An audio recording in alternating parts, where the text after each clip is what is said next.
Hey you know one thing, ఏ దేశంతో కూడా వీరికి సంబంధం లేదు. సముద్రమే వారి ప్రపంచం. నేలంటే భయపడే ఈ నీటి మనుషుల కథ తెలుసా? బజావు తెగ. సముద్ర జిప్సీలుగా పిలువబడే ఇండోనేషియా, మలేషియా, ఫిలిప్పీన్స్ సముద్ర ప్రాంతాలలో నివసిస్తుంటారు. వారి జీవితం సముద్రంతో అనుసంధానమై ఉంది. చేపలు పట్టడం వారి ప్రధాన జీవనోపాధి. అద్భుతమైన ఈత, డైవింగ్ నైపుణ్యాలతో వారు లోతైన సముద్రంలో శ్వాసను ఎక్కువసేపు ఆపుకోవడంలో నేర్పరితనం కలిగి ఉంటారు. గిరిజన ప్రజలు ప్రపంచంలోని వివిధ ప్రాంతాల్లో నివసిస్తుంటారు. వారిలో కొందరు సాధారణ ప్రపంచం నుండి పూర్తిగా ఒంటరిగా ఉంటారు. బయటి ప్రపంచానికి వారి గురించి పెద్దగా తెలియదు. అదే విధంగా వారికి బయటి ప్రపంచం గురించి కూడా తెలియదు. అలాంటి ఒక ప్రత్యేకమైన గిరిజన ప్రజలు బజావు తెగ. ఈ తెగలు ఇండోనేషియా, మలేషియా, ఫిలిప్పీన్స్ సముద్ర ప్రాంతాలలో నివసించేవారు. సముద్ర జిప్సీలు, సముద్ర సంచార జాతులు అని పిలువబడే ఈ గిరిజన ప్రజలకు జీవనోపాధి, నివాసం అన్ని సముద్రమే. వారు ఎప్పుడు భూమిపై స్థిరపడరు. బదులుగా వారు సముద్రంలో ఇల్లు నిర్మించుకుంటారు లేదా పడవలను ఇల్లుగా మార్చుకుంటారు. వారికి ఇతర అవసరాలు ఉన్నప్పుడు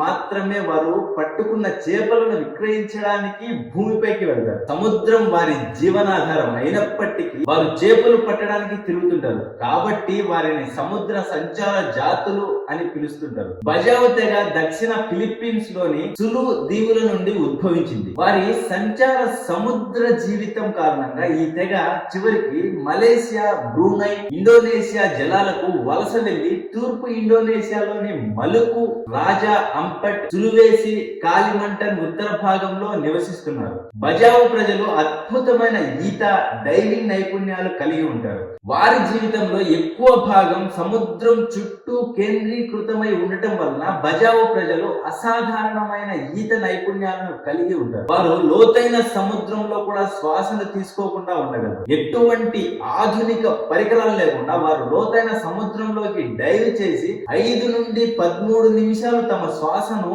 బిగబట్టి ఉంచగలరు. అందుకే వారిని నీటి ప్రజలు అని కూడా పిలుస్తారు.